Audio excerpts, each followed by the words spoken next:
Well, thank you, everyone. It's so great to be here, coming you from Australia, a long, long way away. It's been my first trip to Dubai and seeing so many great faces and so many great minds. So I have this incredible opportunity today to talk about Australian innovation. So while they just get this ready, how many people in the room do you think they're innovators? Come on, there's got to be more than that. Yes, good, good, good.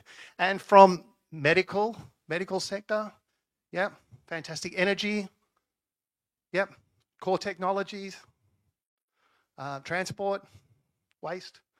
We've got a quite a diverse group, so it's good.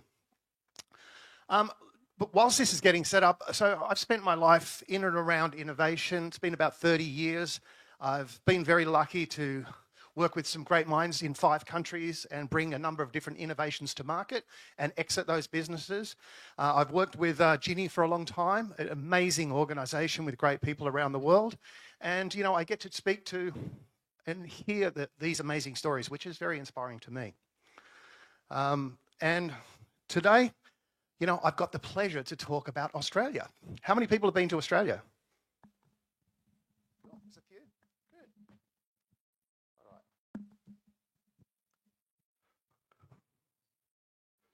We're still getting set up here. The wonders of modern technology. All right. So let me start by asking you a slightly provocative question. Well, I'll ask you that in a second once the PowerPoint's up. How's that?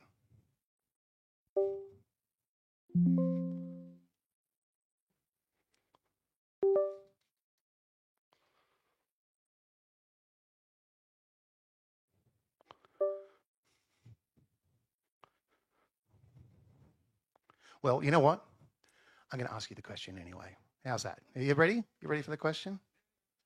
When you guys first hear of a nation that is world leading in innovation, do you guys think of Australia?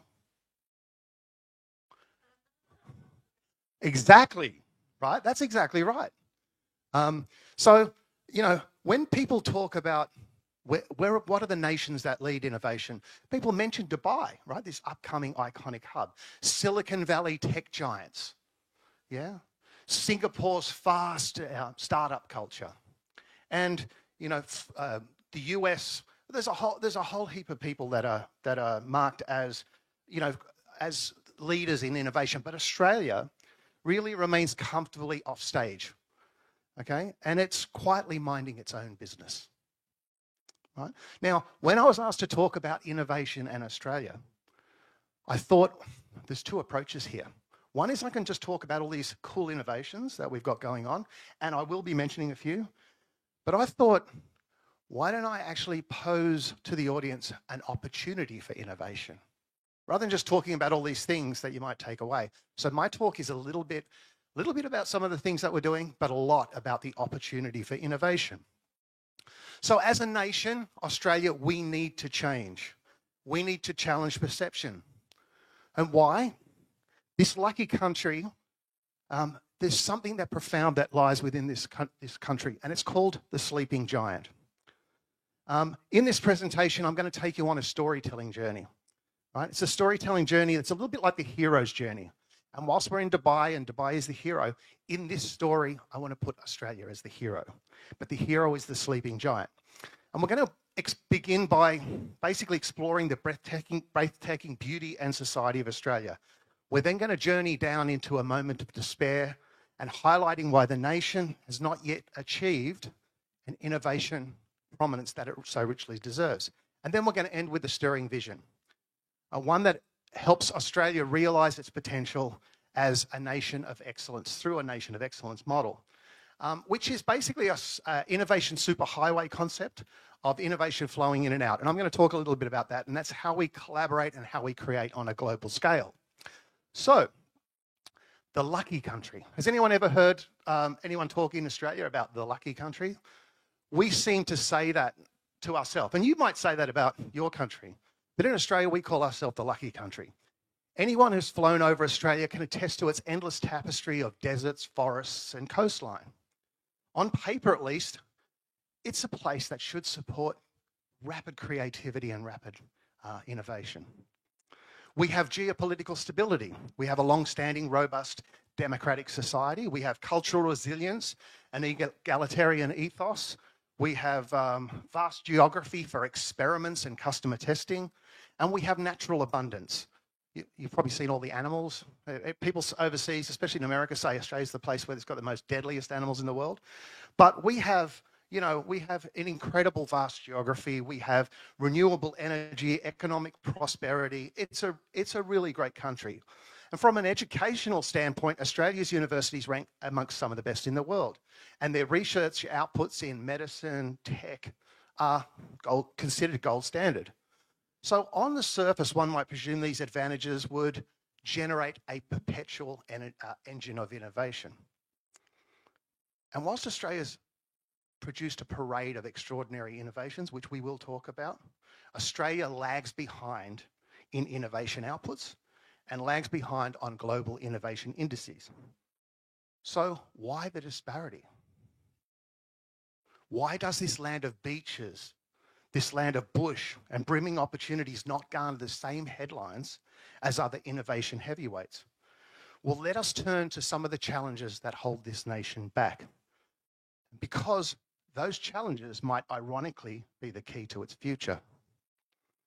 In Australia, I call what we have a culture of caution.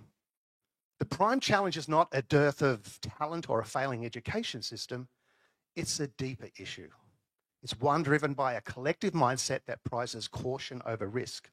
It's a mindset born out of a culture of easygoing confidence, carefree nonchalance, and resilience, summed up by the Aussie expression, "She'll be right, mate." Historically, Australia's relative isolation and its good fortune in commodities enabled a comfortable, steady path. With stable governance, open spaces, and minimal social upheaval, there is little apparent incentive to rock the boat. Indeed, the entire generation has grown up in a sense that Australia is about preserving the status quo, not challenging it. But that way of life is no longer guaranteed. And today, Australians wrestle with soaring house prices. Some of our house prices per capita are the largest in the world. And that puts an economic downforce and pressure on everyone. And not to mention the young innovators that are driving the innovation ecosystem. And the rising cost of living, I'm sure that's not a surprise to anyone here, from groceries to utilities. It puts a strain on everything, and innovation, unfortunately, becomes last in this. It's seen as a nice to have. And geopolitical tensions. In a rapidly changing Asia-Pac region, Australia's strategic choices carry more weight than ever. What was once a quiet corner of the globe is now a focal point for broader power dynamics. Compounding these issues is a cultural quirk that we have in our culture in Australia, and it's called the tall poppy syndrome.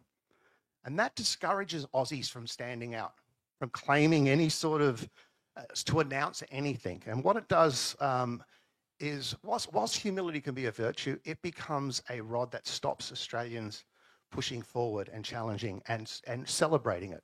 And so on, we find our hero in this story, Australia, the sleeping giant, stuck in a valley of doubt, torn between enduring desire for comfort and an increasing awareness that change, however disruptive, is becoming urgent. All right, so far we've outlined the paradox, a nation brimming with ingenuity yet lower in innovation indices, a country that has world-class talent, yet it is often constrained by a culture that favours stability over calculated risk, a land of breakthrough ideas that more often than not struggle to break through. So let us now illuminate the other side of the coin. I'm going to show you a couple of use cases, a small handful, which showcases Australia's extraordinary ability to solve global challenges when it comes to focusing its ambition, will, and resources into action. And then history has shown that when necessity calls, Australians are there to stand up.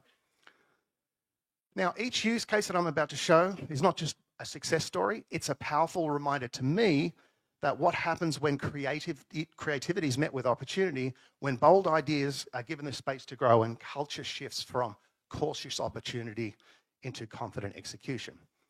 So the question is no longer whether Australia could lead in innovation, but how we ensure our best ideas don't just survive, but thrive. So let me just go through a couple of them, and then I'll talk about some of the more modern ones very shortly, and then we'll talk about why that might be relevant to you.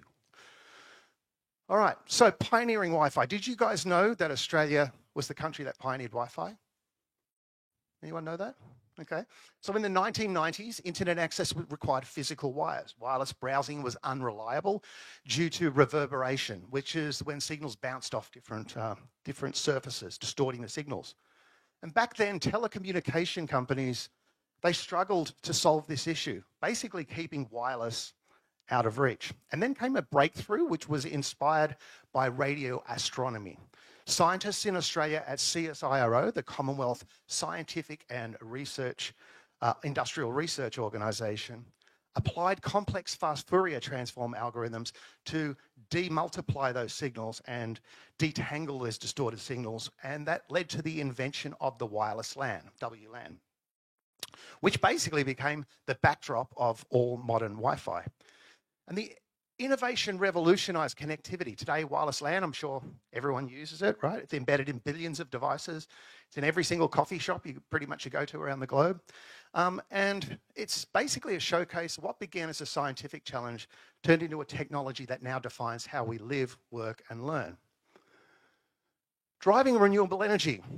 Over the past 5 decades, think about that, 5 decades. Professor Martin Green and his team at University of New South Wales revolutionised photovoltaic technology, which created high-performance, low-cost solar options that have made solar power our greatest asset for the global climate crisis. Now, Professor Green and his team started producing solar cells with only 18% efficiency, and then back then, that was the previous world record, and they kept working on it, and they held the world record for the next 31 years.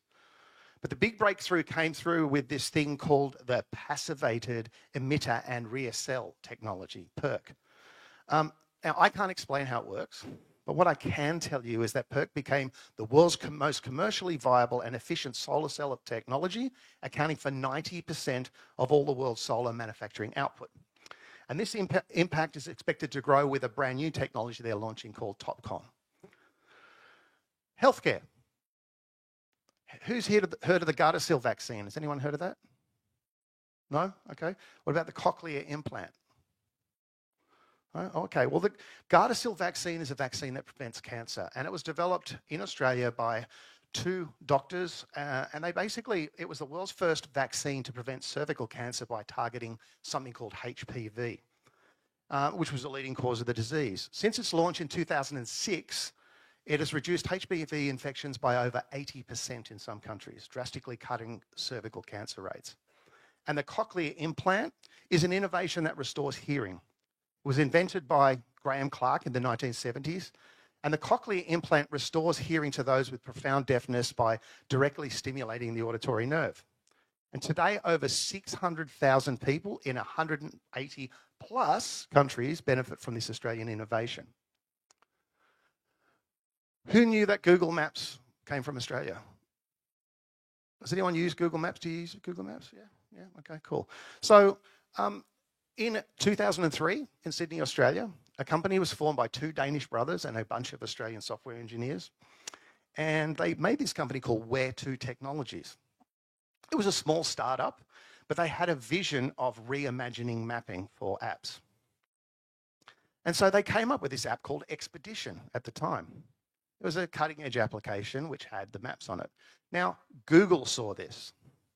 And Google said, we're not interested in maps, but we're interested in that on the web. Can you build that on the web? And so after a bunch of trials and errors, they came up with it. They did it. And the end result, Google acquired Where2 Technologies in August 2004 for an undisclosed sum. This provided a pivotal moment for the foundation of Google Maps, which is now used ubiquitously across the world. And so, look, there's a bunch of new technologies, and if you want to talk to me about it later, my job, what I'm trying to do in this speech is just talk about a small bit of them, but I can rave for ages about some of our new stuff. But one of them is Morse Micro, and what they've done is they've developed a new way, a brand new technology in Wi-Fi that breaks through in ultra long range, ultra low power Wi-Fi that basically is going to revolutionize IoT devices. And the Morse Micro team includes the original inventors of Wi-Fi and Wi-Fi chips that have shipped inside many billions of devices. It's a big deal in Australia at the moment, and they think this is going to be the next big thing. So what I've just shared represents only a glimpse of Australia's deep well of innovation, and a lot of it's looking backward. Right? It showcases breakthroughs that have not only shaped industries but changed the world. From connectivity to deep tech, Australian startups continue to push the boundaries of what's possible, providing that when innovation is nurtured and scaled effectively, our nation, Australia, is capable of competing on a global scale. From success stories like the Black Box flight recorder, have you heard of that? Yeah. Polymer banknotes, the plastic banknotes, have you seen those? Okay. To companies like Atlassian, Blackmagic Design, and Canva. All of these, whilst they should be celebrated, they are outcomes forged on an ecosystem that pushes back in a lot of ways. It was an ecosystem where ingenuity had to battle a culture of caution. So too many groundbreaking ideas in Australia don't make it for lack of brilliance. But it's not because our ecosystem needs to evolve. We need to better support and scale and collaborate globally with partners from around the world. Something that we don't do very well, and I'm going to talk about that.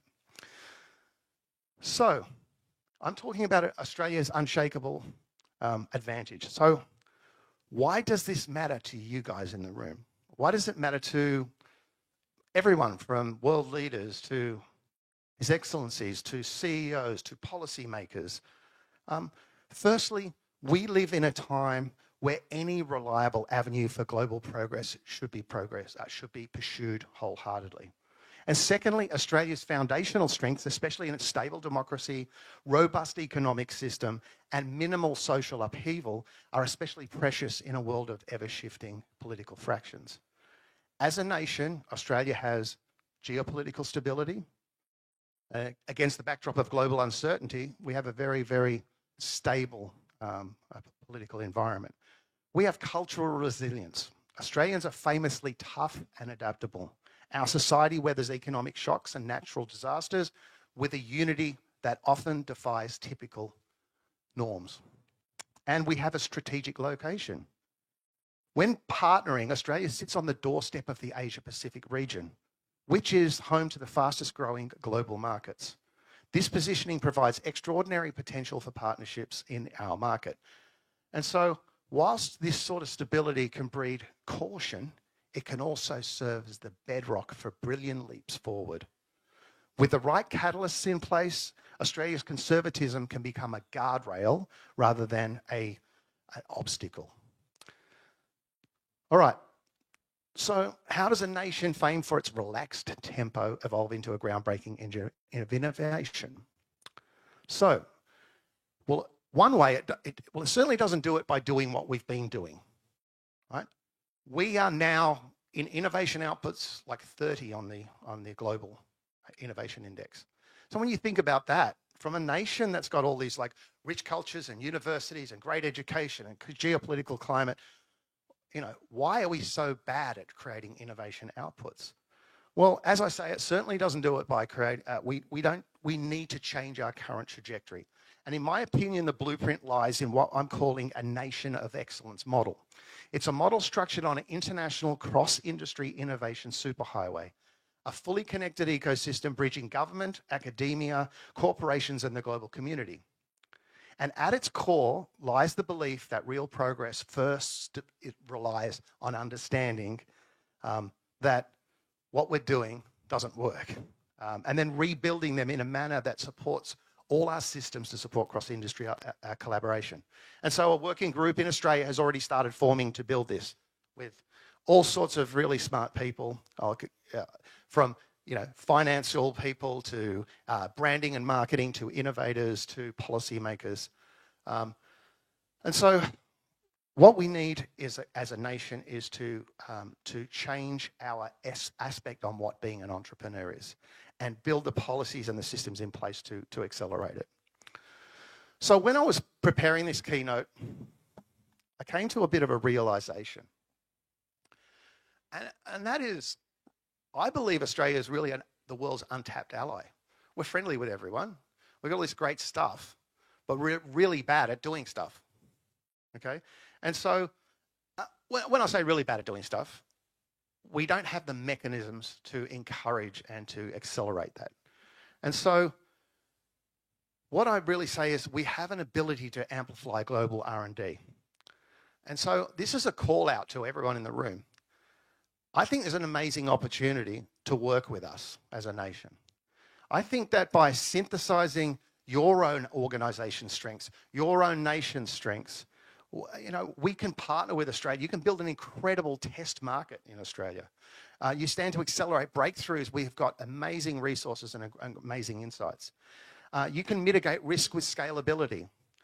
So in a fractious global climate, you know, diversifying your R&D and market testing to Australia is, in my view, a really smart plan. And we have cultural and creative exchange. We have, just like here in Dubai, we've got a huge, diverse population. And so what we want to do is embark on a journey that marries Australian resources, resilience, and proven genius with external capital, expertise, and market access. I believe it's a collective canvas waiting for us to paint the next revolution in innovation. So, nearly at the end, guys. Am I boring anyone? No? Oh, good. Oh, that's good. I didn't hear much of a no, but I heard a no, so I think I'm doing something okay. All right, so when I started, I talked about the hero's quest, and the hero being Australian, a bit of storytelling. So I've talked a little bit about some of the great stuff and some of the not so great stuff. But no hero's quest is complete without that triumphant return. Transformed by the trials and revelations along the way, for Australia, the transformation is clear. It must shift from a quiet, self-contained, lucky country to an outward-facing, risk-embracing leader in the global community. But the truth is, this journey belongs to all of us. When Australia harnesses its potential to address challenges from climate instability to medical emergencies, everyone gains. This is our global community story, and it demands a uniting of the forces. So here then is my final challenge to you. Rethink Australia's position on your strategic roadmap. Whether you're a policymaker, a CEO, a cultural influencer, ask yourself how you might partner with Australia.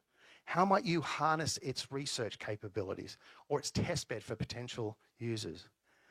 How might you help cross-champion an innovation superhighway, advocate for collaborative policies, work with us? And how together can we celebrate and share success?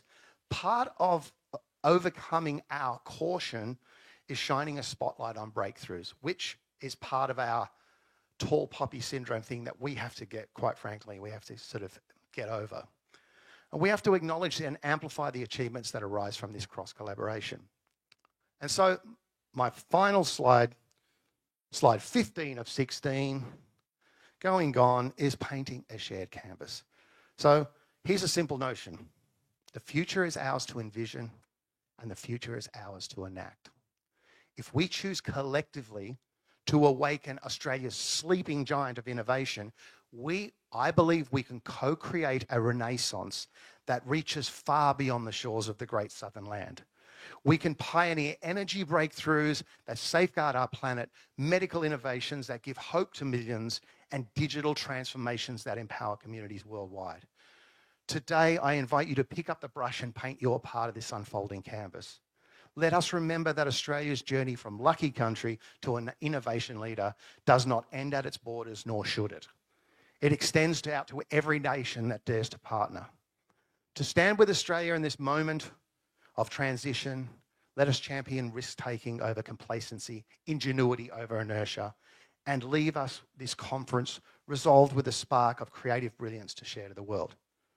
With that, I want to thank you all for your time. I want to thank you for listening. Representing Australia is a pretty big deal. I'm much more of an innovator than some sort of policy maker. But what I do know from my 30 plus years of being an innovator, traveling around the world, bringing ideas from a concept to execution, a lot of great people, it's the connections of the people that come together that help it get gestated to an output that actually can affect millions. It's not a solo journey. And so I encourage you guys, come up and have a chat to me later on. I've just talked about Australian innovation. I've got a ton of things I could share which are really forward-looking and really transformative. But the purpose of today was to try and inspire you to connect with our country and help us build a better global economy. Thank you so much.